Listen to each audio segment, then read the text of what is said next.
Welcome to our Bollinger Band tutorial. Out of the technical indicators, this one is probably the best.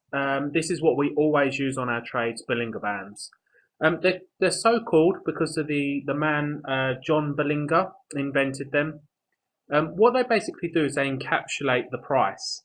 And what often happens is the price will go up and hit the top band, it'll come down, hit the bottom band, hit the top band again. So they basically what they are is they are measurements of volatility. When the bands are wide, the price swings are quite wild, so you can say it's volatile. When they're quite narrow, things have calmed down a little bit. But we'll go through this in the video. They act as price targets. So when you get to a top of a Bollinger Band, quite often the trend will probably reverse a fair bit of the time. Something to note, with Bollinger Bands, they will encapsulate the price 95% of the time. So if you get a price movement outside of the Bollinger Band, what will normally happen is it will move back in range of the Bollinger Bands. So that's basically it. What we'll do is we will go through and we will teach you everything you need to know. Just because this is on a basic tutorial, this is not actually a basic tutorial. This is more of an advanced tutorial, but we want it in the basic section so everyone can see what they will be learning if they could access the advanced tutorials. So just bear that in mind. It's not for beginners, but we want everyone to see what our tutorials are all about on the advanced. The first thing to teach you is something called bullish and bearish expansions. What you'll have is the Bollinger Bands will be quite tight together, and then they will start to run away from each other. That is an expansion. An expansion means volatility. So the price is about to, or a big move is about to occur. And this is bearish expansion, where the Bollinger Bands will run away from each other, but the price will go down. When you get the bands pointing towards each other, it often means that the consolidation is occurring, and you probably will get a big move. This is probably what will happen. They will consolidate, maybe move for a little bit, and then they will expand, and you'll have an explosion. The price will take off either on the upside or the downside. As a general rule, if the price touches the top of a Bollinger Band, things are considered a little bit too overextended on the upside. And when the bands are unusually far apart, it can be a signal that the trend is ending. So you've had your move, the bands are very far apart, and now the market's starting to look to what to do next. So it can be a signal that the trend is on its way out. When the bands are converged and they're quite close together for some time, you can have a period of consolidation.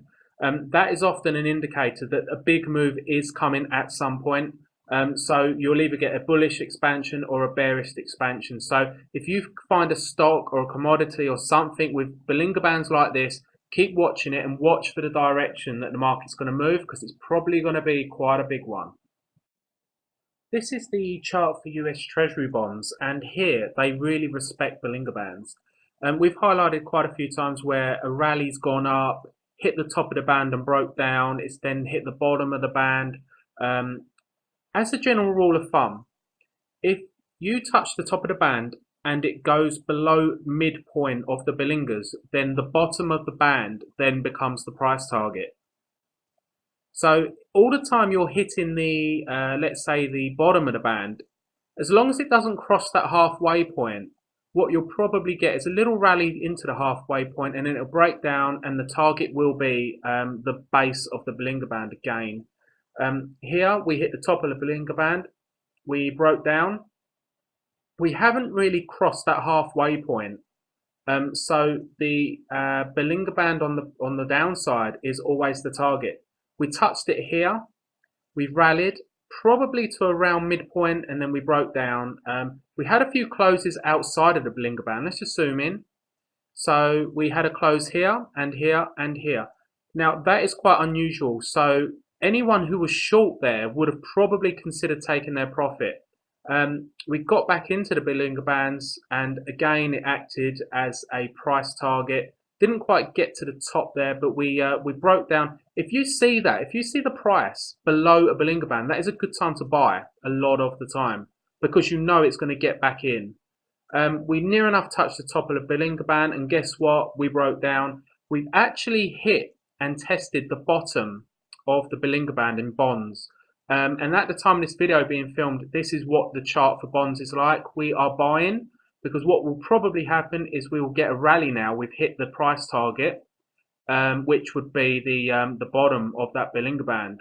We've also broke a resistance as well. You could say we back tested that resistance line today. We probably will get upside on bonds, and that's just through knowing Bollinger Bands. Right, so here is some tactics on Bollinger Bands. We hit the top of the Bollinger Band, pulled away. Now, what would you do in this situation? You know there's a resistance, so you think the price will go up and hit that resistance, but we're already at the top of a Bollinger Band, which would be a price target, right? So what would you actually do in this situation?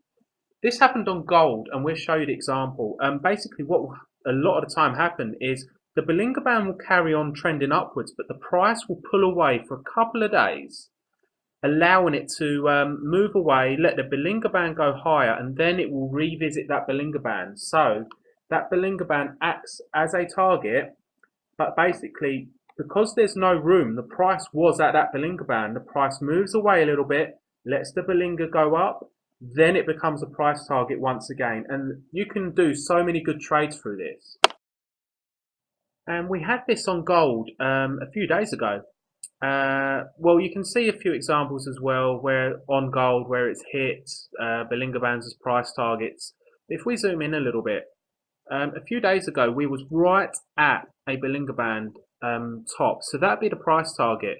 We were saying on our forum to our members, we think gold will go higher, but what we think is the next few days we're going to pull away. So we may drift down a little bit while that Bollinger Band goes up. And that is exactly what happened. A few days later, what we've actually done is we've drifted away from the Bollinger Band, and the Bollinger Band's gone up. I say what is going to happen is that price will touch that top Bollinger Band again. So that is a new higher target now. So we've got another tactic. So you had a period of consolidation. You see and observe the bearish expansion. You had a close below. The next day it opened and dropped and closed below the Bollinger Band again. Now we know 95% of the time what will actually happen is you won't get any trading outside. So another down day like that is unlikely. We say it's unlikely. We'll show you what we think in that situation will happen. What you're quite likely to get is the next day it'll open and go back inside the Bollinger Bands.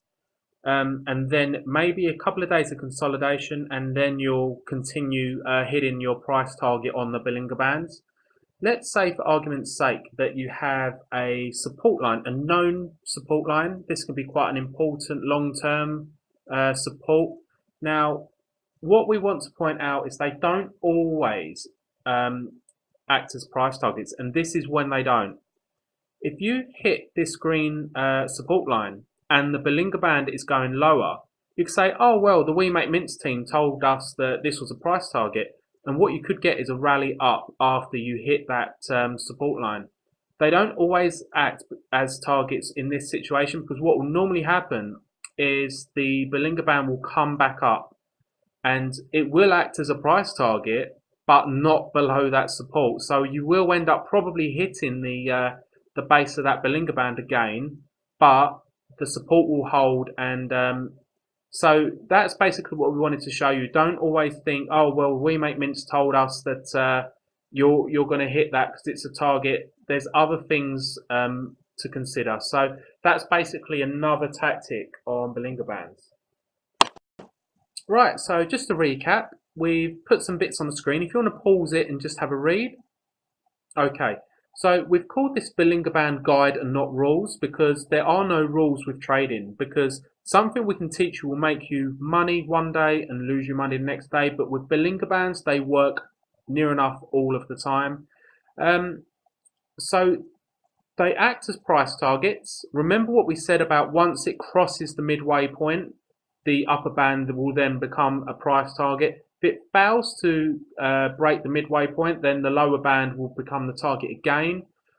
Markets are considered overextended when they hit the band, which is basically why a lot of the time the price will go up, hit the band, and then it will reverse because traders will say, okay, it's overextended now, so let's take my profit. So they're good time to take your profit. But this is what we teach on our advanced tutorial. So hope you've enjoyed the tutorial.